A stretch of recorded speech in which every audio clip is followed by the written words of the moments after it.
Abra sua Bíblia comigo na carta de Paulo aos Gálatas, epístola do apóstolo São Paulo aos Gálatas, capítulo de número 2. Está escrito: depois, passados 14 anos, subi outra vez a Jerusalém com Barnabé, levando também comigo a Tito, e subi por uma revelação, e lhes expus o evangelho que prego entre os gentios, e particularmente aos que tinham reputação, para que de maneira alguma não corresse ou não tivesse corrido em vão. Mas nem ainda Tito, que estava comigo, sendo grego, foi constrangido a circuncidar-se.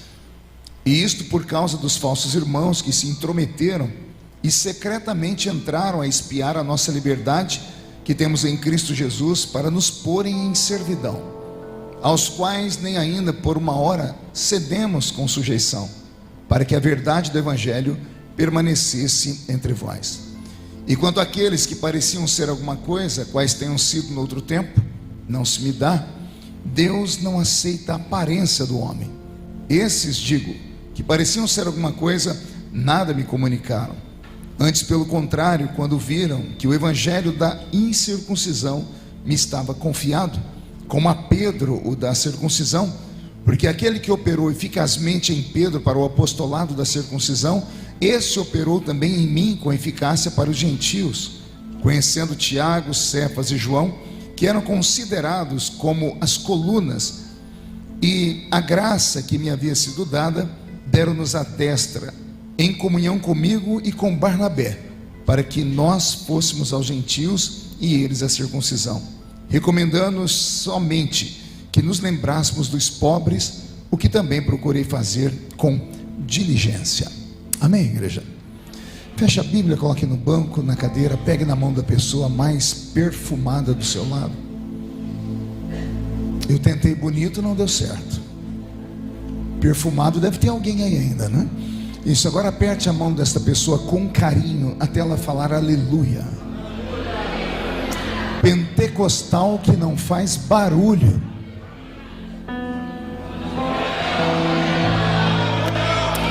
Está com defeito de fabricação, não é? Vamos orar? Senhor, mais uma vez nós oramos. Nós pedimos ao Senhor força e fé. E eu faço um pedido especial: que o Senhor cerque esta igreja com a sua presença, e que num raio de 5 quilômetros, onde houver um demônio alojado, eu dou a esses demônios segundos para sumirem porque se não sumirem, serão queimados pelo poder da sua glória que aqui será derramada. Rasgue os céus sobre nós, manda anjos de fogo descerem aqui, que estes anjos desçam trazendo brasas de fogo nas mãos, comecem a esparramar estas brasas entre nós. E onde houver um crente cheio do Espírito Santo, pega ele nesta madrugada, Jesus, e fala conosco, e fica conosco. É o que eu te peço agora e sempre. E todos digam amém. Os que podem, tomem seu assento, dando um grito de glória a Deus bem alto. Querida igreja, noiva do Cordeiro, simpatizantes da nossa fé, amigos que vieram de perto ou de longe para este culto tão sublime, tão especial. É um texto diferente, né? Raramente você vai ver alguém pregar na carta aos Gálatas. Geralmente se usa em cultos de ensino. O Senhor falou meu coração profundamente, me trazendo à memória essa linda e poderosa história.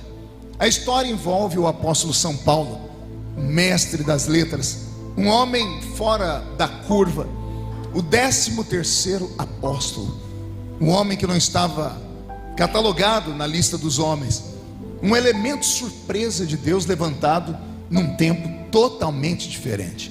Você nunca se perguntou por que Deus resolveu levantar o apóstolo Paulo?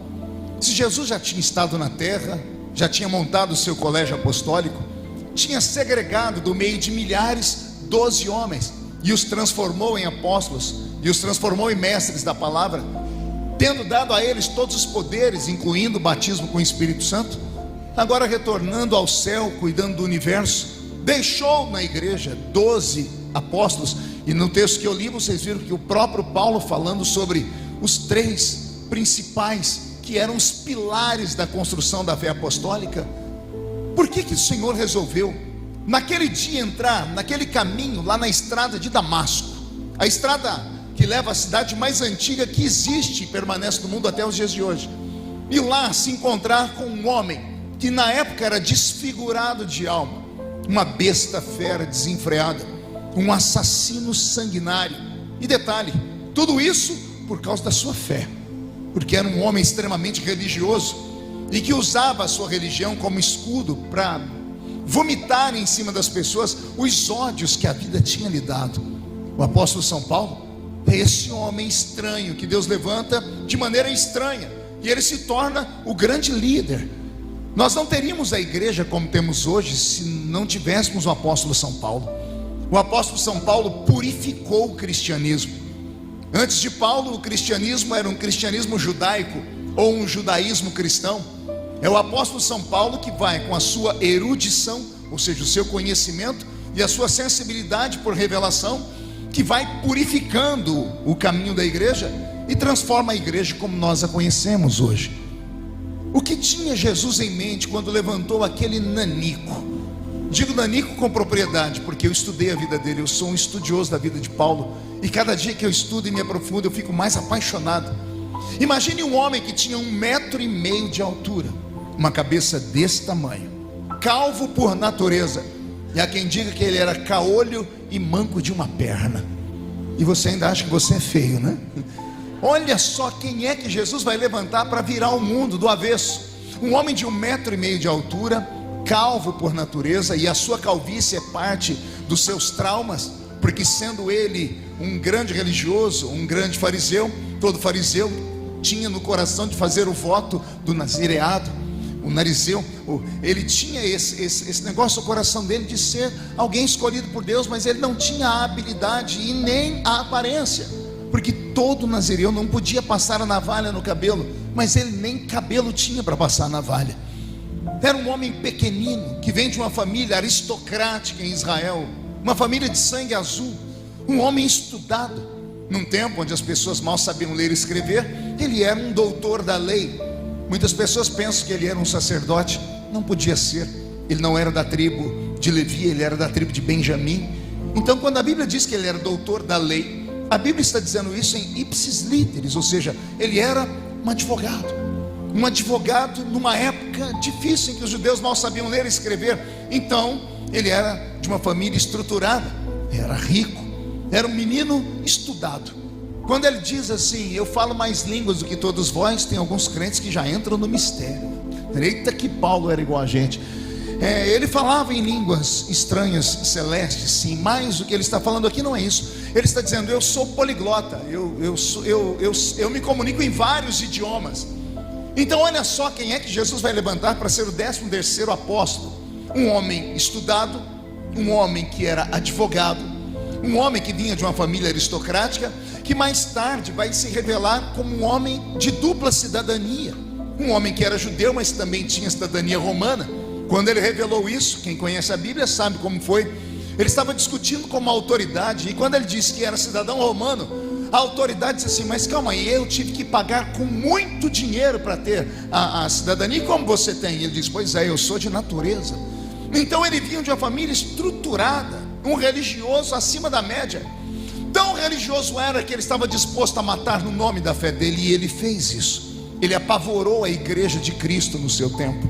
Ele era uma figura típica de um anticristo, e um homem de 1,5 m de altura, amparado por 3 ou 4 guardas da guarda pretoriana, que os romanos cederam a ele, de insistência dos judeus, que viram nele um potencial de destruição de uma igrejinha nova, de uma seita nova que nascia, cujo nome era O Caminho, que nem se chamava cristianismo ainda.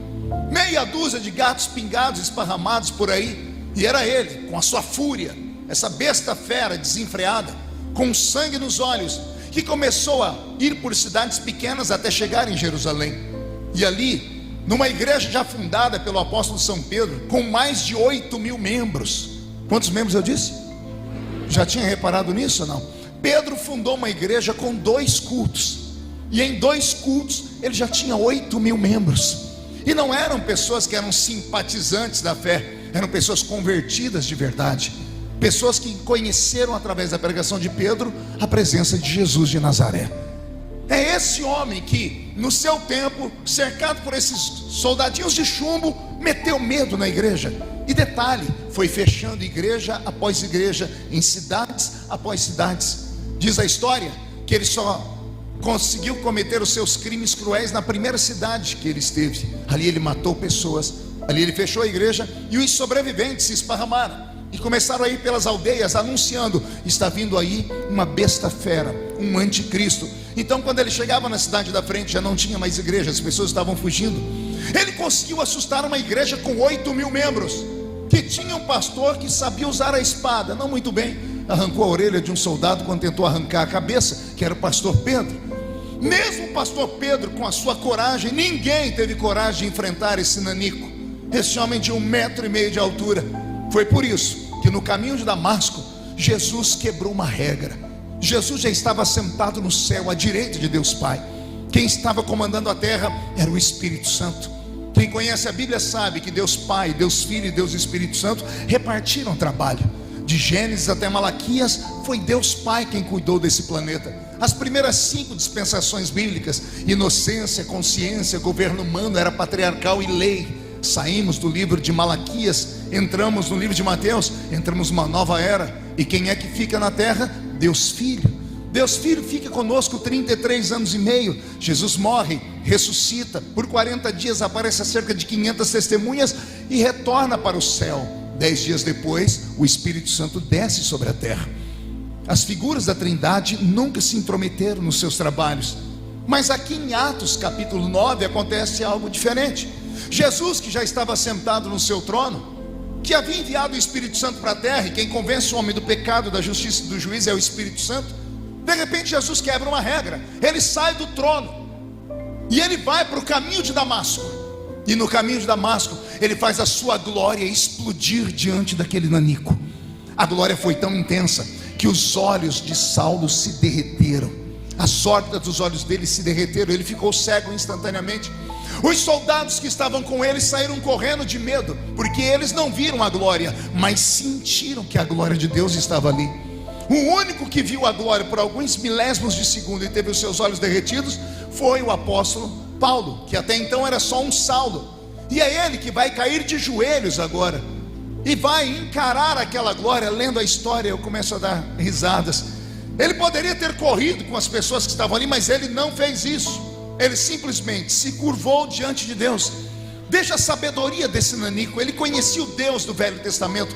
Ele sentiu que era a presença do Deus vivo que estava ali. E ao invés de correr, ele dobrou o joelho, porque ele sabia que essa é a única posição que Deus respeita a um homem, quando o homem está ajoelhado na sua presença. Quando ele se ajoelhou, ele fez recuar a ira de Jesus de Nazaré.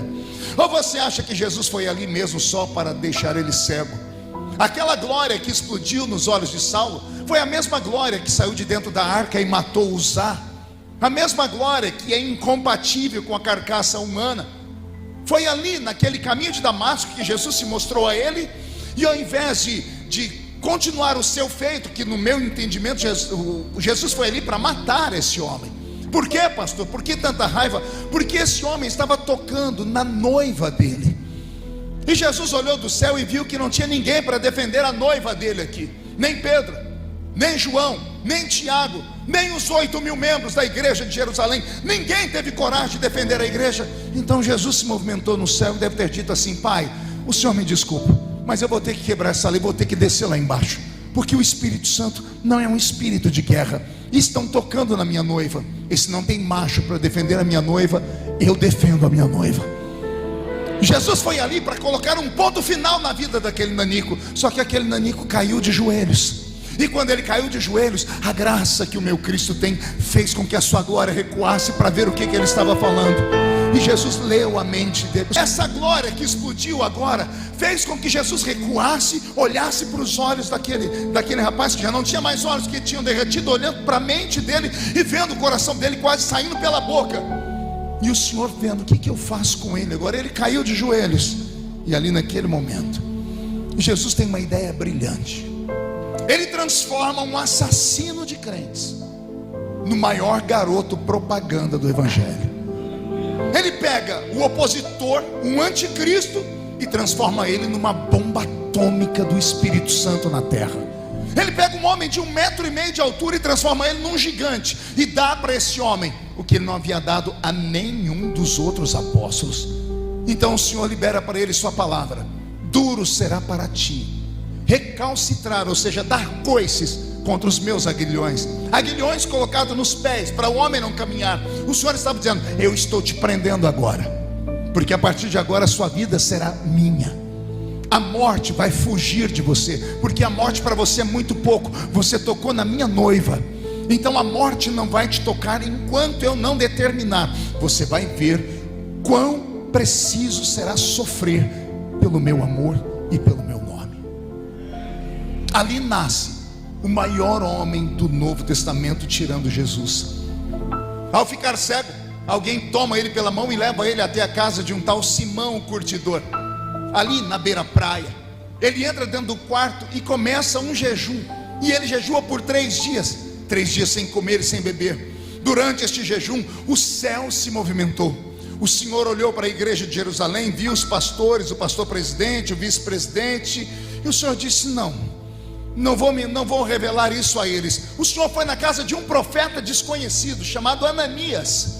E o Senhor disse: Ananias, sim Senhor, levanta e anota o endereço, rua chamada direita. O que eu vou fazer lá, Senhor? Você vai ungir alguém para o meu ministério. Interessante que quem unge são os pastores de Jerusalém, mas o Senhor não fala com os pastores de Jerusalém.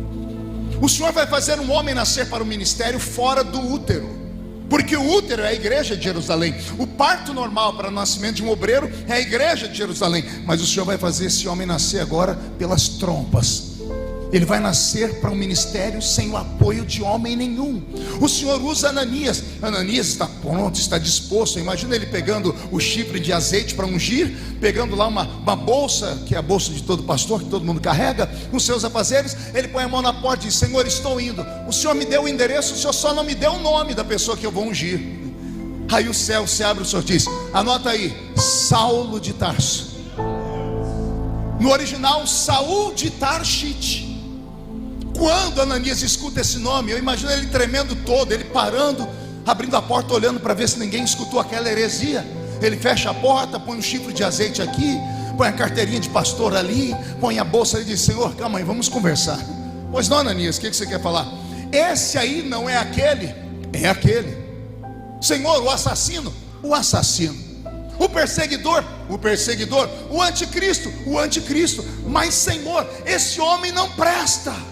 Ai, Jesus, desde aquela época já tinha pessoas que eram empregadas querendo discutir com o patrão sobre as decisões dele. Isso não vem de agora, isso sempre teve. Alguém ungido por Deus, escolhido por Deus, e Deus fala: vai e toca naquele, abre a porta para aquele. E essa criatura conversa com o dono de tudo, dizendo assim: o senhor está errado. Quem é o homem para dizer que Deus está errado? Quem é o homem para ir contra o desígnio de Deus? Jesus poderia ter feito 1000 coisas com ele, mas deu a ele uma lição e deixou que escrevessem para que nós soubéssemos. O Senhor olhou para ele e disse assim: Ananias, aprenda uma coisa, quem manda nessa jossa aí sou eu.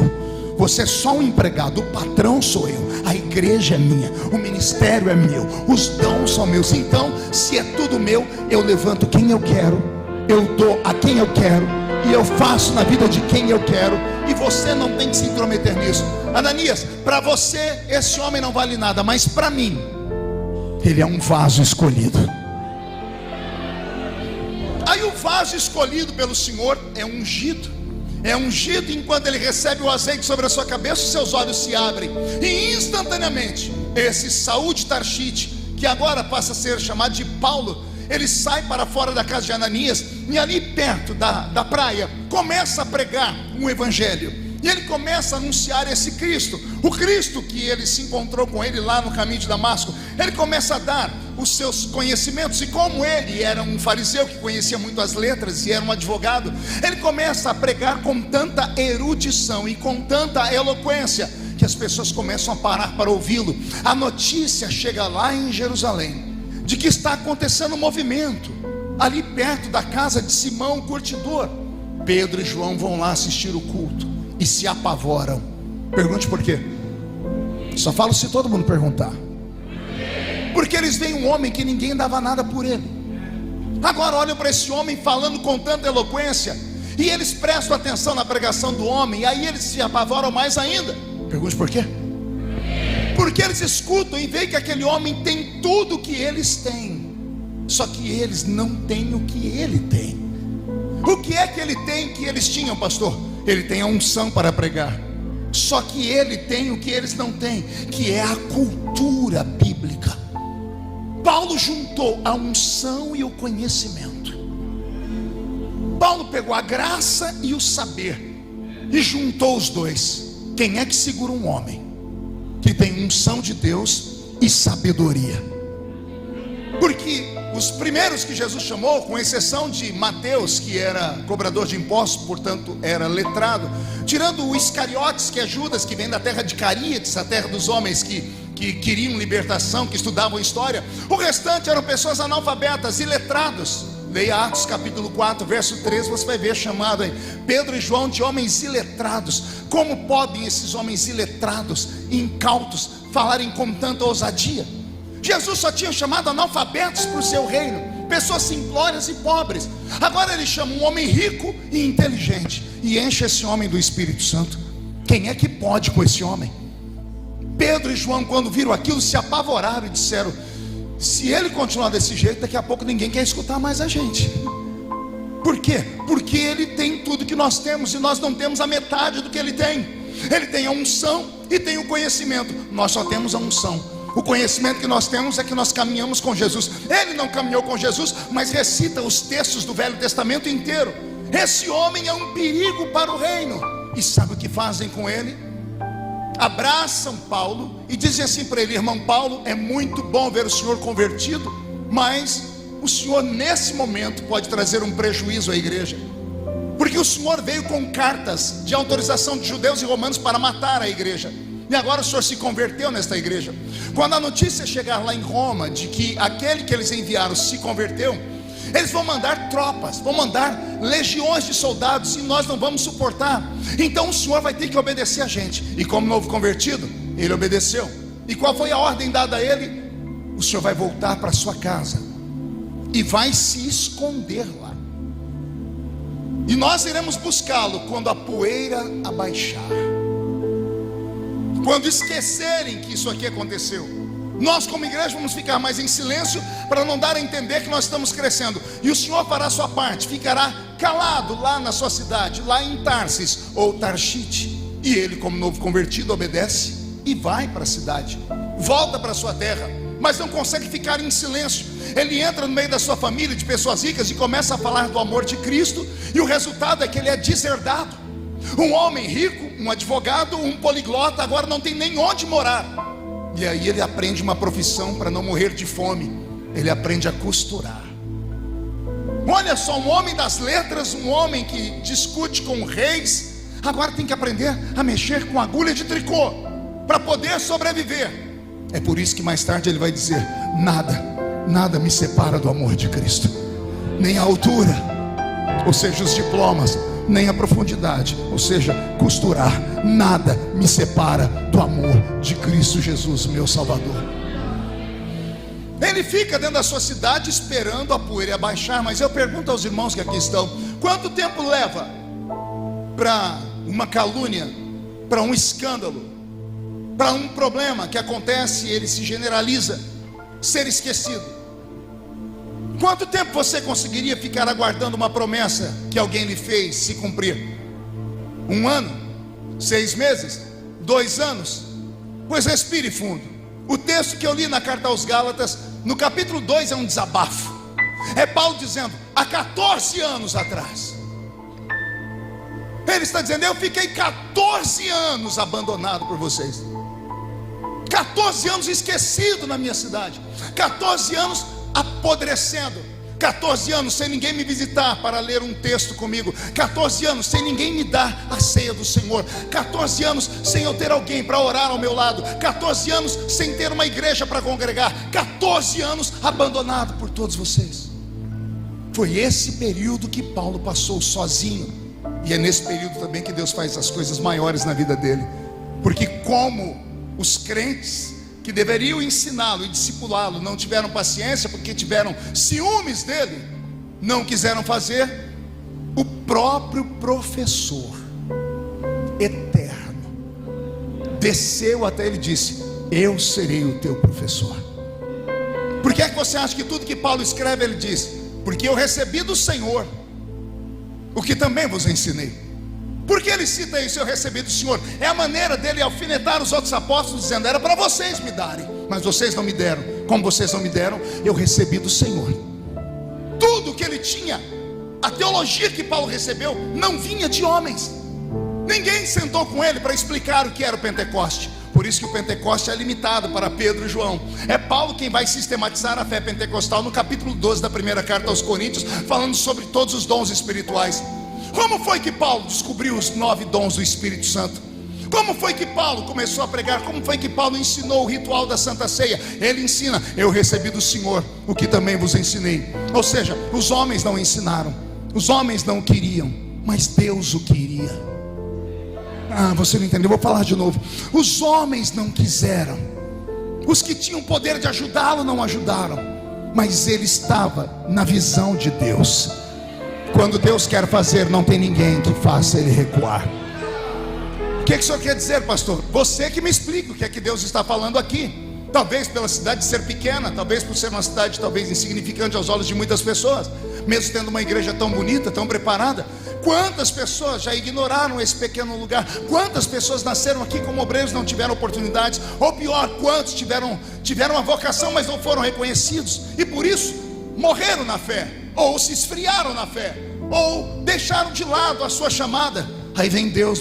Quando Deus quer fazer, não tem homem que impeça, não tem demônio no inferno, não tem anjo no céu, e não tem homem na terra capaz de barrar aquilo que Deus quer fazer.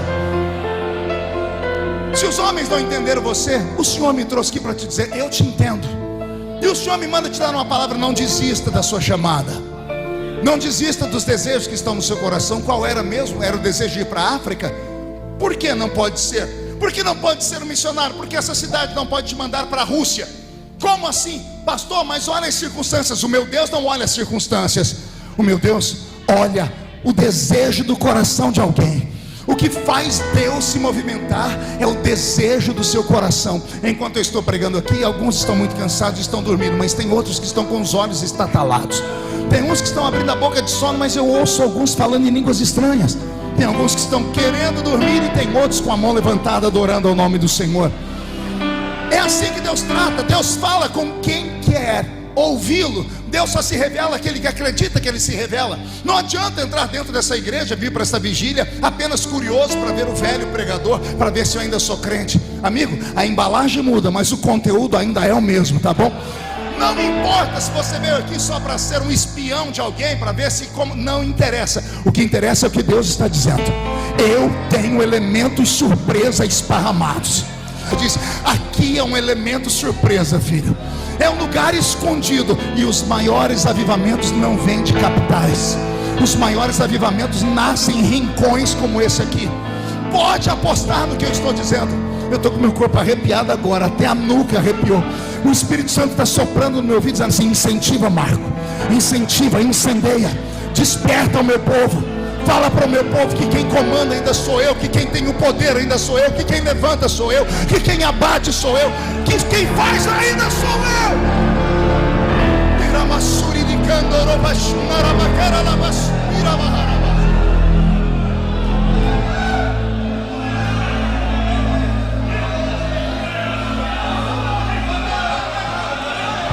14 anos se passam.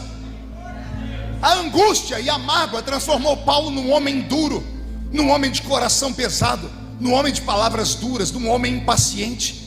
Quem conhece a Bíblia lembra de Paulo expulsando João Marcos. Não teve paciência com o garoto. Alguém diz: esse homem era muito bruto. Ora, a vida nos faz assim. As muitas lutas, as muitas pedradas, as muitas rejeições, isso vai moldando a gente, a forma como o mundo é. Paulo ficou ruim porque ele foi abandonado 14 anos.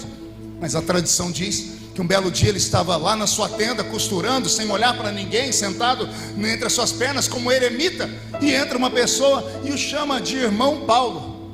E ele nem olha para cima, ele só diz: deixa a tenda aí que eu costuro, volte daqui tantos dias e pague tantos denários.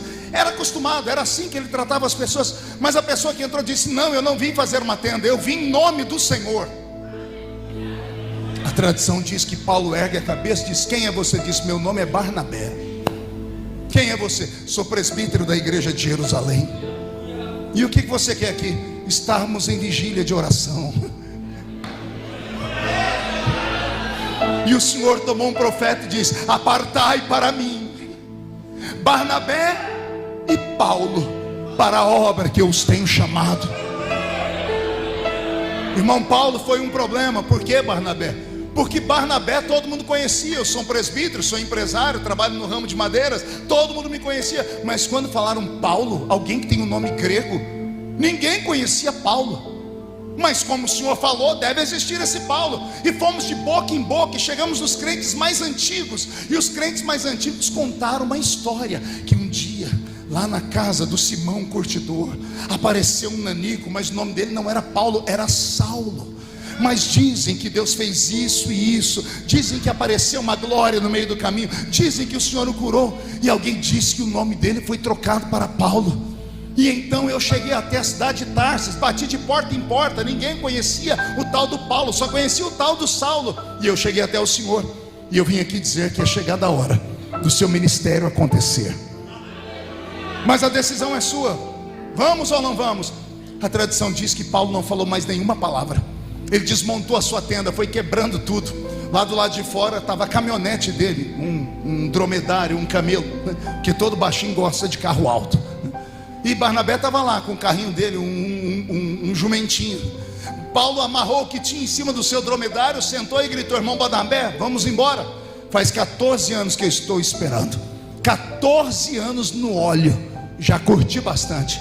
Agora eu quero recuperar cada dia que eu perdi.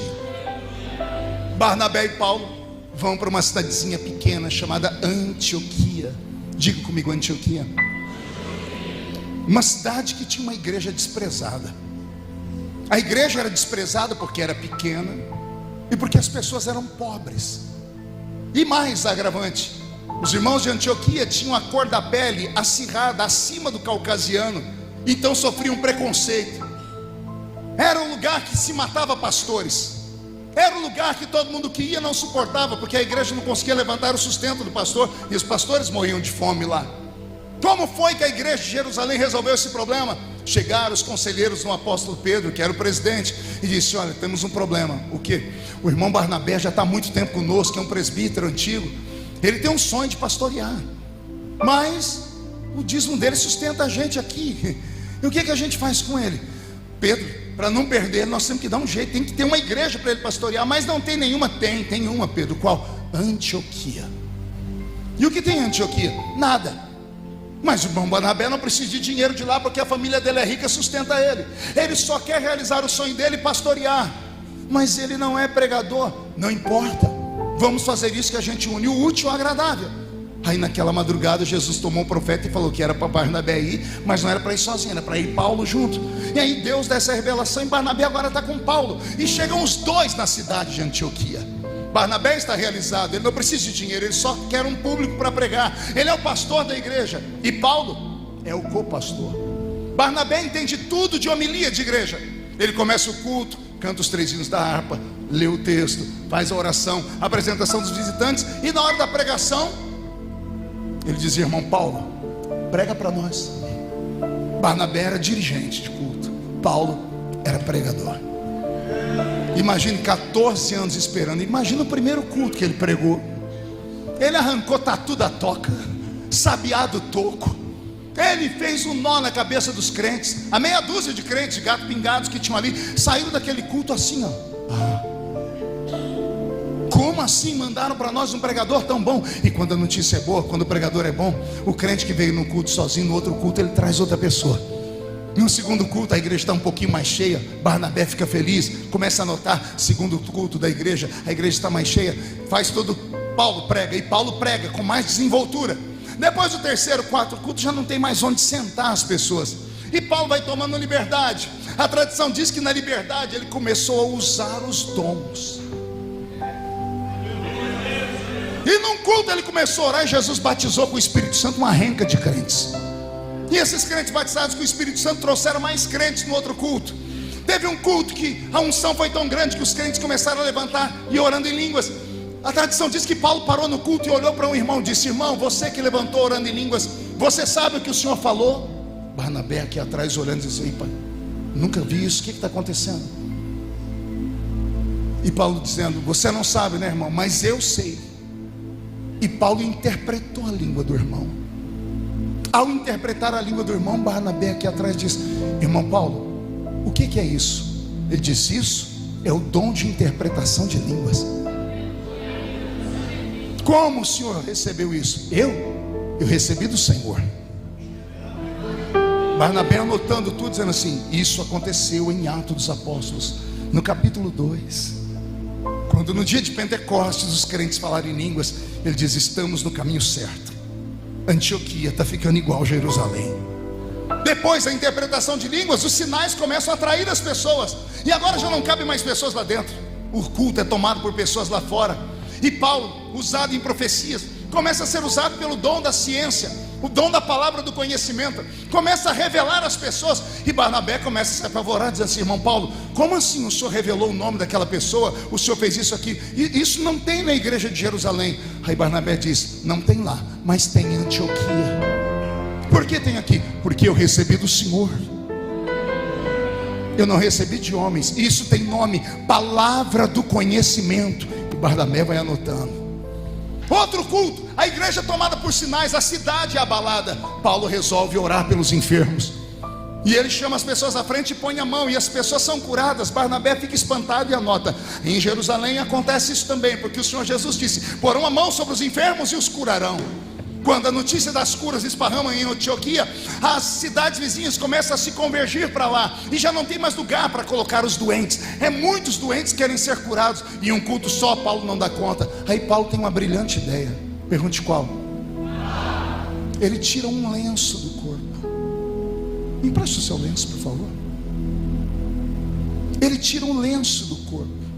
Não sei se ele usou o suor dele, se ele cuspiu no lenço, eu não sei. Ele só pegou o lenço e disse para um diácono: enquanto eu ponho a mão aqui, você coloca esse lenço em cima daquele doente ali. Barnabé está com os olhos desse tamanho. E não é que onde o homem coloca o lenço, o milagre acontece. Jesus está curando aqui com a mão de Paulo, e está curando ali com o lenço. Termina o culto, Barnabé diz: irmão Paulo, nós nunca vimos ninguém curar com lenço. Como existe isso? E Paulo diz: eu recebi do Senhor. O que? Que não existe dom de curar enfermos. Existem dons, no plural, de curar enfermos. O único dom que aparece no plural é o dom de curar enfermos. Por isso ele está dons. Por que dons? Porque Jesus não cura só de um jeito. Ele não cura só com a mão. Ele cura com o lenço. Ele cura com um copo d'água. Ele cura até com a sombra de Pedro. Ele cura quando alguém ora de perto. Ele cura quando alguém ora de longe. Ele cura quando alguém diz: assim diz o Senhor. Ele cura quando alguém diz: em nome de Jesus de Nazaré. A notícia esparrama e Barnabé está apavorado. Um belo dia, depois dessas curas todas, começam a aparecer doentes que nunca saíram de casa, porque eram chamados de amaldiçoados. Pessoas que nasceram sem braço, que nasceram sem perna, pessoas com anomalia física que faria qualquer curandeiro fugir deles. Mas não Paulo. Coloca essas pessoas bem na frente. Paulo não tem medo. Ele vai até as pessoas, ele vai lá no toquinho do braço, coloca a mão e começa a orar. Não me explique como, não sei, não me pergunte como. O braço começa a nascer, começa a se desenrolar. E onde não tinha braço, agora tem braço. Onde não tinha perna, agora tem perna. Onde não tinha olhos, agora tem alguém enxergando. E Barnabé, apavorado, pergunta: o que é isso, irmão Paulo? E Paulo diz: eu recebi do Senhor.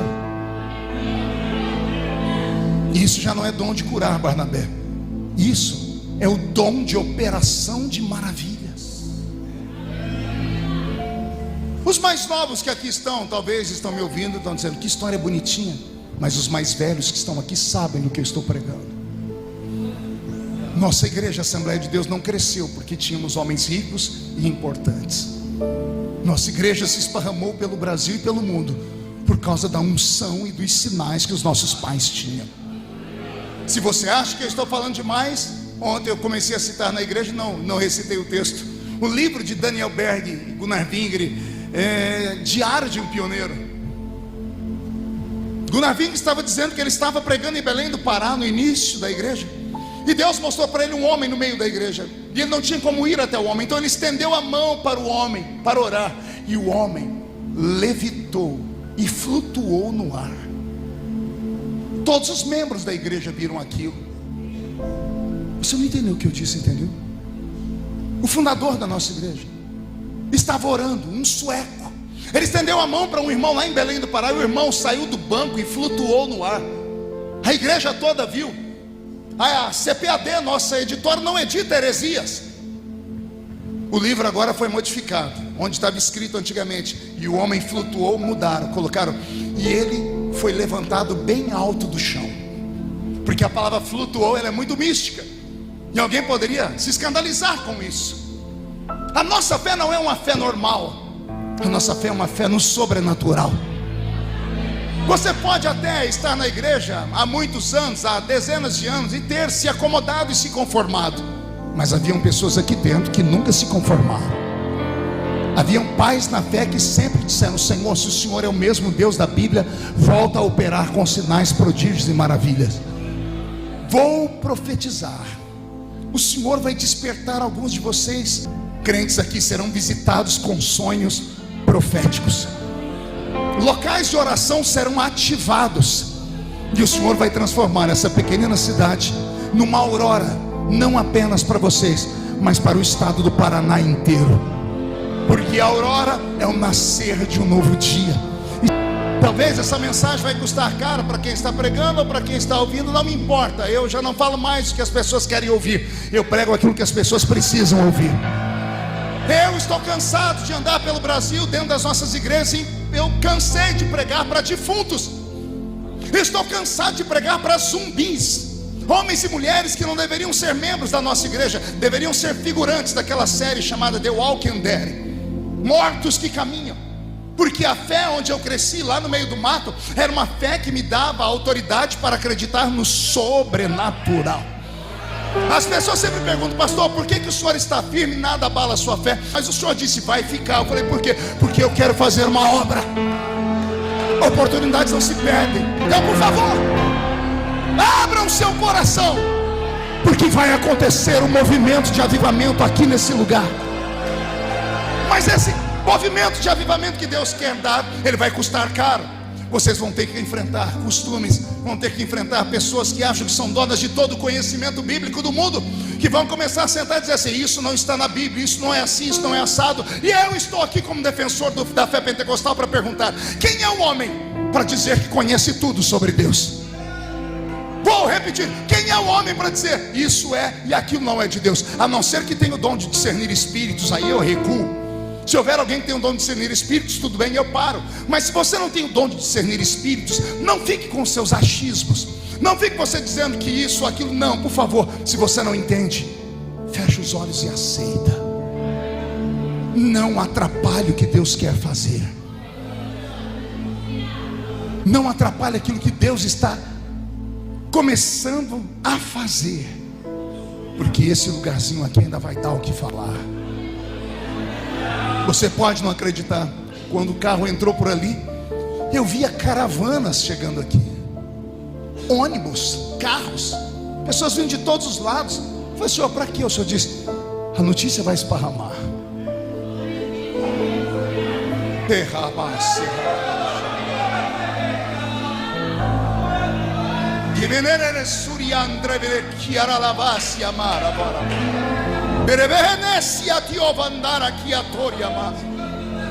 A notícia vai esparramar.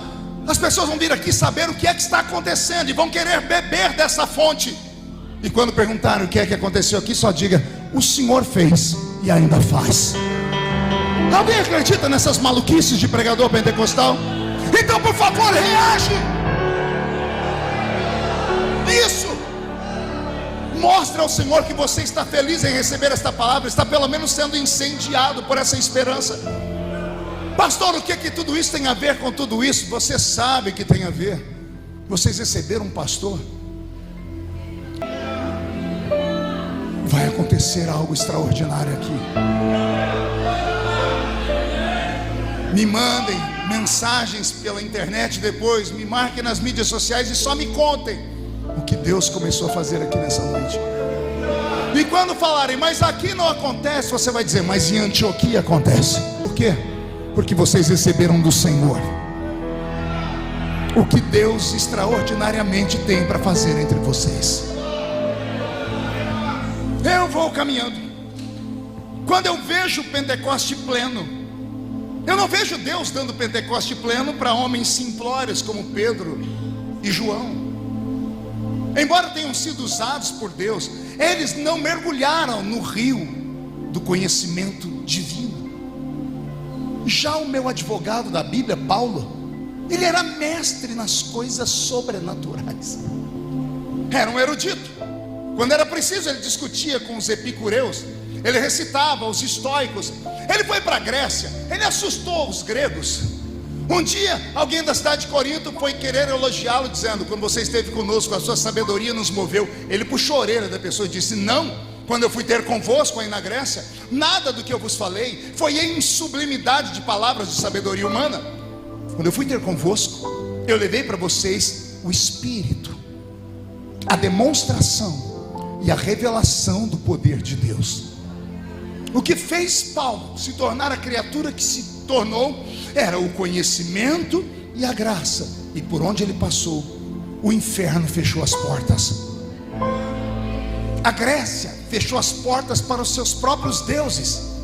Paulo sozinho acabou com todo o panteão dos deuses gregos da Grécia. Não sobrou Zeus, não sobrou Hades, Poseidon, Hermes, Hera, Afrodite, Hércules, Teseu. Nenhum deles sobreviveram ao evangelho que Paulo pregou. Um homem de 1,5 metro de altura, possuído pelo Espírito Santo, com uma chamada dentro do peito dele, incendiou quase que um continente inteiro. O Deus que fez no passado, faz no presente. Talvez não fosse isso que vocês queriam ouvir, mas eu vim falar o que Deus queria que vocês ouvissem. Quem acredita nessas coisas?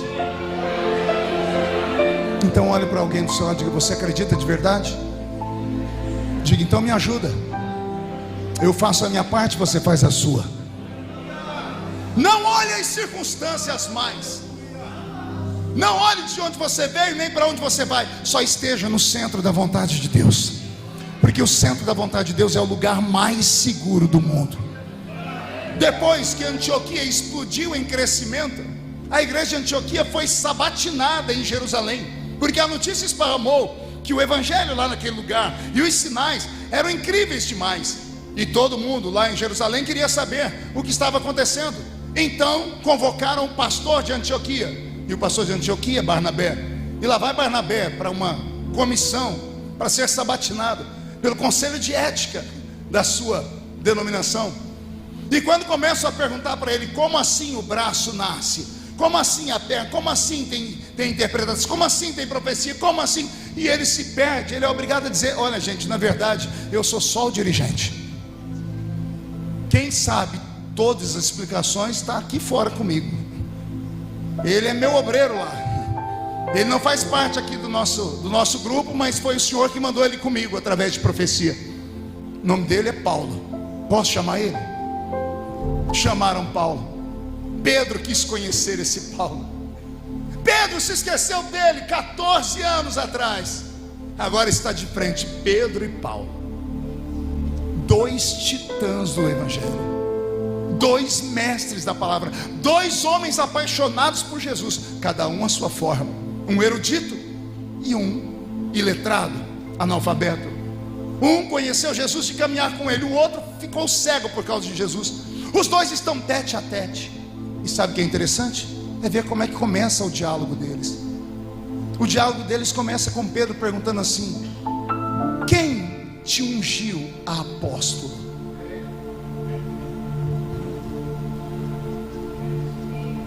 Olha só, o alto clero não queria saber como é que as pessoas eram curadas, como é que as pessoas eram levantadas, como é que a igreja cresceu. Queriam saber por que ele era apóstolo. Aí Paulo olha para ele e diz assim: olha, vocês me abandonaram há 14 anos. E ele começa aqui na carta aos Gálatas. A discussão na carta aos Gálatas, do capítulo 2, termina de maneira estranha. Termina com o nanico Paulo dando de dedo no nariz de Pedro. É só ler o capítulo todo, vocês vão ver. E eu resisti a Pedro na face dele. O nanico deu de dedo no nariz de Pedro, dizendo: vocês não quiseram me educar, vocês não quiseram me evangelizar, vocês não viram potencial em mim, ou viram potencial e ficaram com medo. Vocês não quiseram, mas o Senhor me quis. Vocês não me ensinaram, mas tudo que eu sei, eu recebi do Senhor. E o que eu recebi do Senhor, também estou ensinando. O Senhor me deu um evangelho, Pedro, diferente do seu. O seu evangelho é o evangelho da circuncisão, é o evangelho da lei, da legalidade dos judeus. A mim, Jesus me deu o evangelho da incircuncisão. Ou seja, o Senhor me mostrou que o que tem que ser cortado no homem não é o seu prepúcio, mas é o seu orgulho, é o seu coração. O que tem que ser mudado dentro do homem é o seu sentimento, não é a sua aparência, porque a aparência não presta para nada. A aparência pode deixar alguém feliz, outra pessoa triste, mas o Senhor não quer uma mudança que comece de fora para dentro, Ele quer uma mudança que comece de dentro para fora. O Senhor me deu algo que não deu a vocês. E Pedro insiste: como é que você recebeu isso? Aí Paulo vai dizer: eu conheço um homem que se no corpo não sei, se fora do corpo também não sei, eu só sei que esse homem foi ao terceiro céu. Um lugar onde você, Pedro, nunca foi, onde você, João, nunca foi. Vocês são especiais, mas Ele nunca levou vocês lá. Ele me levou lá. E lá ouviu esse homem coisas inefáveis que não é lícito contar para qualquer um. Assim nasce o 13º apóstolo, para uma missão extraordinária. E ele vira o mundo do avesso. Pense num homem que era estudado, que vinha de uma família rica e conhecia o mundo sobrenatural. Se você não acredita que eu estou falando, leia lá a carta aos Efésios, capítulo 18 e 19, para você ver Paulo chegar numa cidade e começar a dizer assim: vocês conhecem aqui o Espírito Santo? E tinha uma igreja formada há anos que nunca conheceram o Espírito Santo. E Paulo, ao invés de ensinar para eles escatologia, ao invés de ensinar para eles a martiologia, ao invés de ensinar para eles pneumatologia, ou as demais doutrinas que nós conhecemos como dogmas, Paulo disse assim: ajoelhem aqui que eu vou orar por vocês agora. Porque o maior seminário não é aquele que você aprende sentado em uma cadeira, é aquele que você recebe ajoelhado. E Paulo, tendo orado por eles, todos foram cheios do Espírito Santo e começaram a falar em línguas estranhas. Aí Paulo, com esses 12 homens, viraram a cidade de Éfeso do avesso, expulsaram os demônios que comandavam aquela cidade.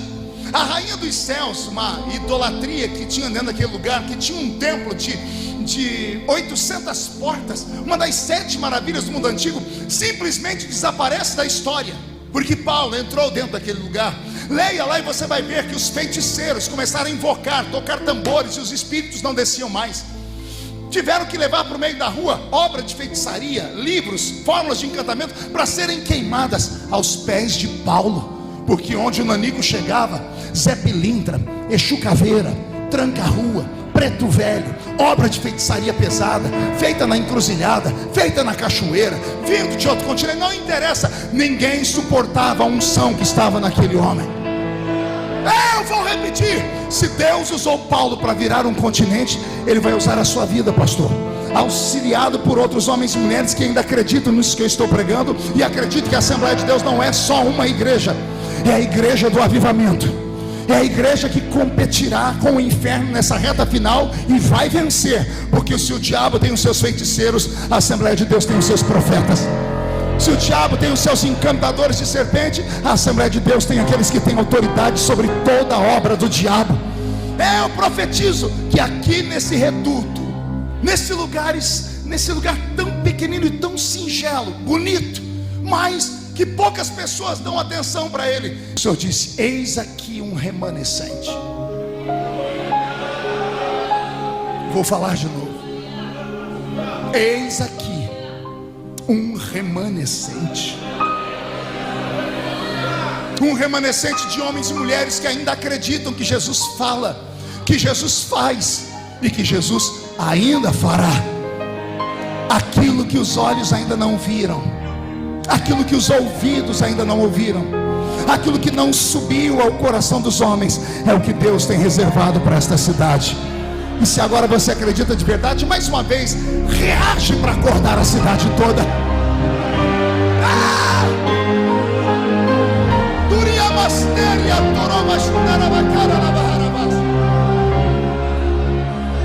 Eu disse ontem, lá onde eu pregava em Cascavel, que o batismo com o Espírito Santo é só uma chave que Deus entregou para nós. Uma chave capaz de abrir um armário que tem 9 prateleiras. Mas esse armário não fica na terra, ele fica nas regiões celestiais. Um crente cheio do Espírito Santo, quando é batizado com o Espírito Santo e ora em línguas, no momento em que ele ativa o seu homem, a sua mulher espiritual dentro dele, e toca o sobrenatural orando em línguas, essa criatura sai da terra e entra nas regiões celestiais. O batismo com o Espírito Santo abre uma porta que tem 9 prateleiras, 9 dons extrasensoriais, 9 dons sobrenaturais, dons que estão à nossa disposição, mas que não são entregues mais, porque nós não buscamos, ou pior, porque nós já não merecemos, porque nos acostumamos com a igreja, nos acostumamos com os cultos, nos acostumamos em ser os donos do lugar onde sentamos. Não tem nada pior do que você chegar numa igreja e já saber como o culto dela vai terminar. Não tem nada pior do que você entrar numa igreja, olhar como todo assembleano faz, já entrar de nariz torcido dizendo: eu já sei quem vai pregar. Pior, eu já sei o que a pessoa vai pregar. Não tem nada pior do que você entrar numa igreja, olhar e dizer: eu já sei quem vai cantar. E pior ainda, saber o que a pessoa vai cantar. Está na hora de termos coisas novas, como antigamente. Podemos ser para frente, só não podemos deixar Jesus para trás. Podemos ser modernos, só não podemos ser mundanos. Podemos ser uma igreja rica e poderosa como essa, mas os crentes ainda têm que ter a essência do cenáculo. Eu desafio homens e mulheres que estão aqui nesta noite a voltarem para os seus altares como antigamente. Eu desafio o círculo de oração desta igreja a voltar a fazer as orações como antes, como aquela que fundou aqui o primeiro círculo de oração. Mais oração do que música, mais oração do que aparição, mais oração do que jograis, mais oração. E vocês vão ver o que Deus vai fazer aqui. Deus vai virar o cativeiro da região inteira. Deus vai trazer prosperidade para a cidade. Agora eu estou extrapolando o limite da espiritualidade. A igreja possuída pelo Espírito Santo, ela vai varrer das ruas da cidade todo o mal. Não vai ter mais na cidade ocupação para drogados, nem drogaditos, nem drogadependentes. O Senhor vai começar a libertar as pessoas. Em cada rua dessa cidade vai ter uma casa de oração. Em cada casa de oração vai ter alguém com a chamada profética, e cada pessoa com a chamada profética será a boca de Deus por onde passar. Eu não me responsabilizo pelo que vai acontecer depois dessa noite, quando alguns jovens que aqui estão voltarem a orar, se reunirem não para ver TikTok, não para ver série da Netflix, mas voltarem a assistir pregações juntos, seja minha ou seja dos pregadores mais novos, desde que tenham a unção de Deus, e eles começarem a desejar e falar: eu quero, e começarem a bater na porta. Vão bater na porta e a porta vai abrir. Vão começar a buscar e vão achar. Vão começar a procurar e Deus vai dar a eles. Eu sinto o céu ficando baixinho aqui nesse lugar. Eu já ouço barulho de espadas aqui em cima. Anjos e demônios começaram uma guerra aqui em cima. E eu já sei de quem é a vitória. A vitória dessas pessoas que estão acreditando, estão comigo aqui. Tem alguém que está comigo aqui? Alguém acredita nisso? Então, por favor, grite mais alto, adore com mais intensidade.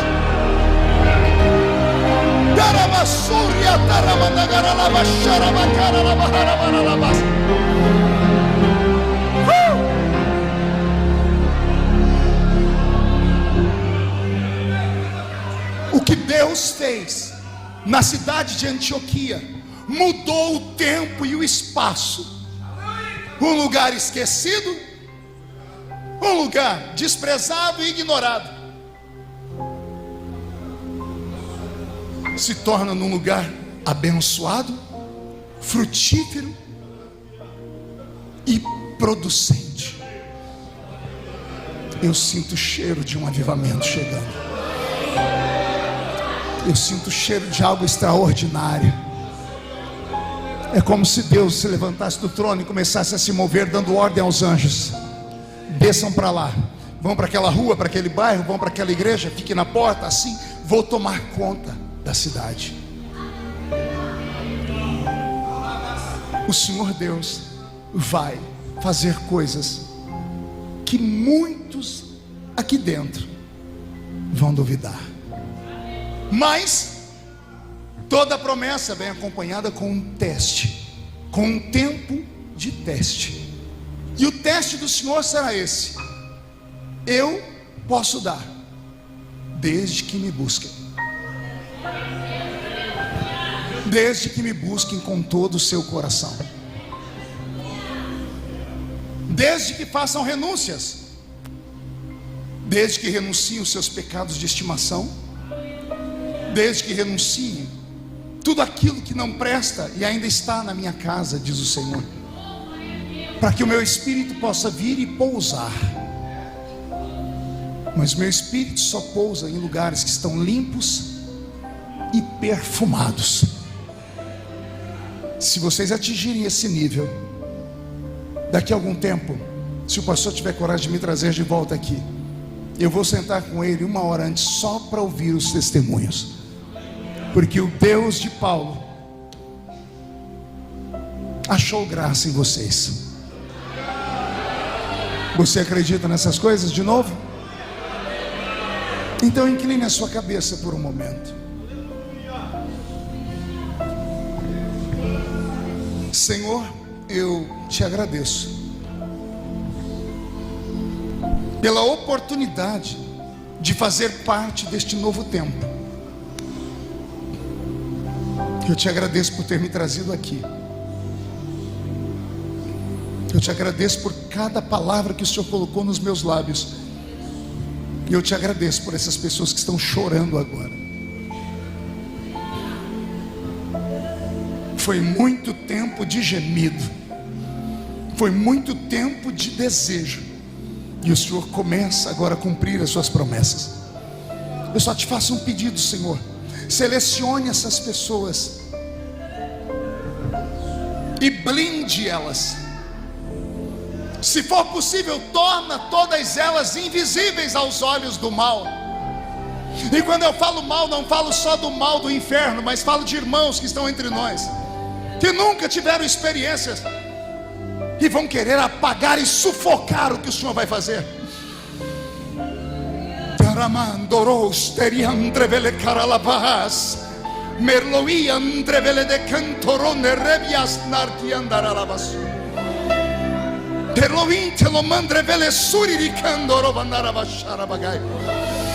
Agora, meu Pai, eu te peço um sinal. Se o Senhor está entre nós, e se esta palavra veio do céu, onde houver alguém batizado com o Espírito Santo, renova eles com a sua presença, derrama a sua glória numa intensidade fora do normal, abre as visões, desperta os profetas.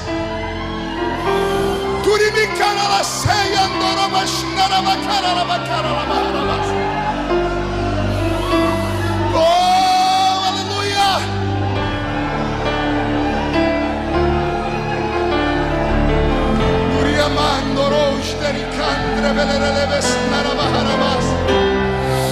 Batiza com o Espírito Santo nesta vigília, Senhor.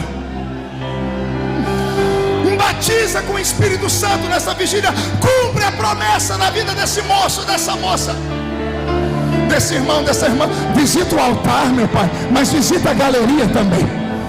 Visita a nave da igreja e visita os músicos. E visita quem está do lado de fora. Enche esta casa com a sua glória. Transforme esta igreja em um oceano, para que o seu Espírito nos faça navegar dentro dela. Feche os olhos para encerrar com como profeta de Deus, eu profetizo que o rei está voltando. Mas antes da volta do rei, nós vamos incendiar o mundo. E esta igreja fará parte dessa linda história. Alguém acredita? Amém? Murche a barriga e estufe o peito. E olhe nos olhos da criatura que está do seu lado. Se o olho dele ou dela não estiver vermelho, enfia o dedo no olho dele.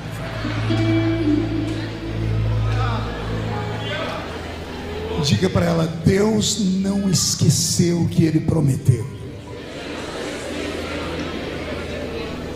Feche os olhos. Eu encerro aqui.